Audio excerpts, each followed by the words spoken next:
ازيكم يا جماعة عاملين ايه؟ طبعا يا جماعة بعد ما نزلنا فيديو ازاي اللي انت تحول الجرو من عمر 15 يوم، النهاردة هنبدأ اول جرعة ديدان كل ده بنمهد الجرو اللي احنا عاوزين نطلع انتاج كويس جدا مميز عن اي انتاج تاني، وفي نفس الوقت عاوزين نعلي عملية التحويل داخل الجرو. كل ده بنتكلم عنه النهارده، ازاي تدي جرعة الديدان وايه هي جرعة الديدان المناسبة للجرو، وازاي ندي الجرو جرعة الديدان. كل ده هنتكلم عنه النهارده في الفيديو ده. تابعونا وما تبخلش علينا باللايك الجميل بتاع حضرتك، وما تنساش الاشتراك وتفعل زر الجرس للكل عشان الناس كلها تستفاد. يلا نكمل الفيديو.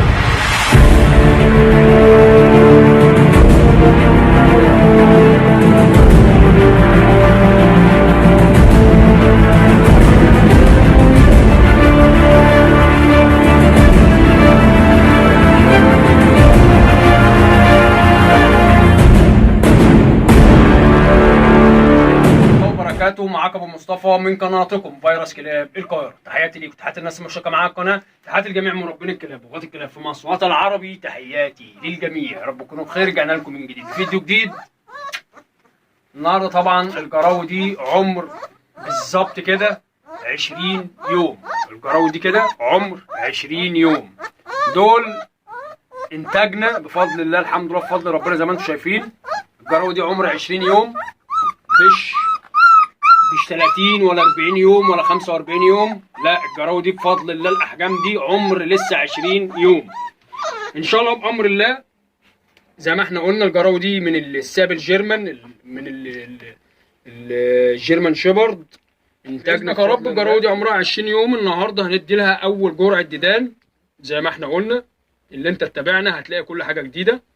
هندي النهارده اول جرعه ديدان في عمر 20 يوم. يا ابو مصطفى هتدي عمر 20 يوم؟ هندي عمر 20 يوم وهنعرفك تدي ازاي على المراحل الجايه.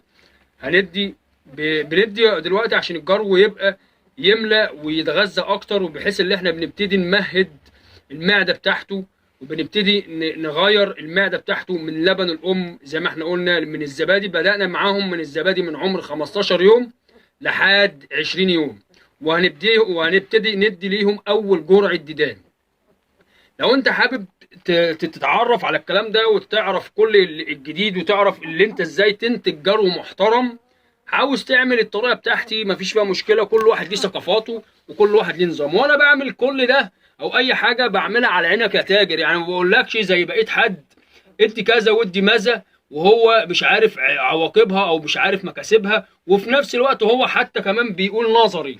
لا، احنا بنتكلم نظري وعملي.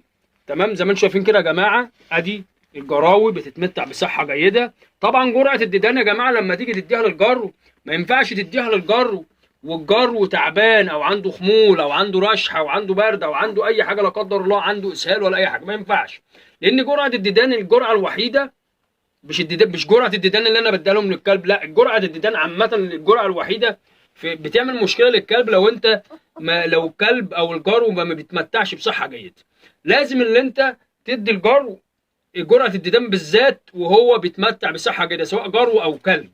هنديهم ايه يا ابو مصطفى؟ طيب هنديهم بالقاتل السفاح الفيرم 1. الفيرم 1 ده يا جماعه من الصيدليه البشري. ركز معايا، لان طبعا احنا قلنا كذا علاجات للديدان في الفيديوهات القديمه او الانظمه القديمه.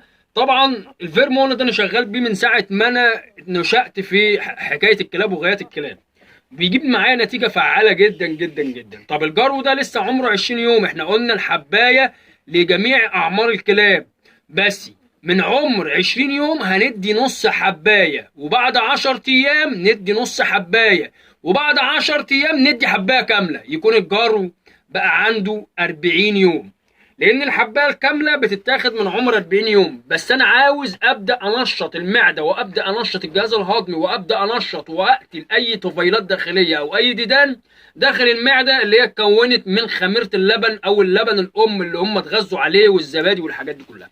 انا كل ده بعمل ايه هو الغرض اللي انا بديهم دلوقتي جرعه ديدان؟ بدي جرعه ديدان علشان يقتل اي خميره لبن او اي طفيلات داخليه او اي بكتيريا او اي حاجه من اللبن اللي هو اتكون من الام او السرسوب او الزبادي اللي هو الحليب اللي هو بيتغذى عليه الجراوي في الفتره من عمر يوم لحد 20 يوم. ببتدي اللي انا اكنس المعده وانضفها، بحيث ان انا عايز اطهرها، بحيث ان انا عايز الكلب بقى ياكل او الجرو ياكل يملى عليه ويملى على جسمه. تمام. نص حبايه لكل جرو، والنص التاني بعد 10 ايام، وهندي حبايه كامله بعد ال10 ايام التانيين. هو القرص بيبقى فيه نظام الفصل او فيه نظام القسم، بيتقسم نصين اهو، بنقسمه نصين، كل حاجه قدامك، ما بعملش حاجه من وراك اهو. قسمته نصين، هدي الجرو نص والنص التاني للجرو التاني.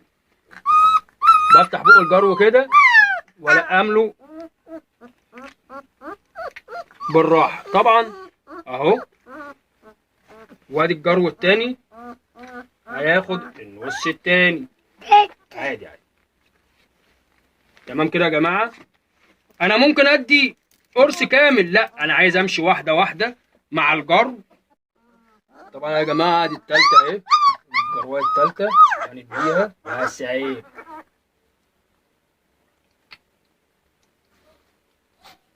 زي ما انتم شايفين كده يا جماعه، كده الجراوي كلهم خدوا جرعه الديدان. زي ما انتم شايفين الحمد لله بفضل ربنا. زي ما انت شايف ما تديش جرعه الديدان لاي جروه او لاي كلب الا لما يكون الجرو يتمتع بصحه جيده. دي اول جرعه للديدان بعد اول 20 يوم، من بعد 20 يوم من الجرو بندي لهم جرعه الديدان اللي هو الفيرم 1، نص قرص من عمر 20 يوم، النص الثاني من عمر 30 يوم، حبايه كامله وهو عنده 40 يوم. يبقى انا كده بنظف المعده بتاعه الجرو وبجهزه للاكل الخارجي. يا رب يكون الفيديو عجبكم. يا ريت يا جماعه بعد اذنكم نشترك اكتر في القناه ونشير الفيديوهات على قد ما نقدر، وما تبخلش علينا باللايك الجميل وتعليقك الجميل. تحياتي للجميع واشوفكم على خير، وتابع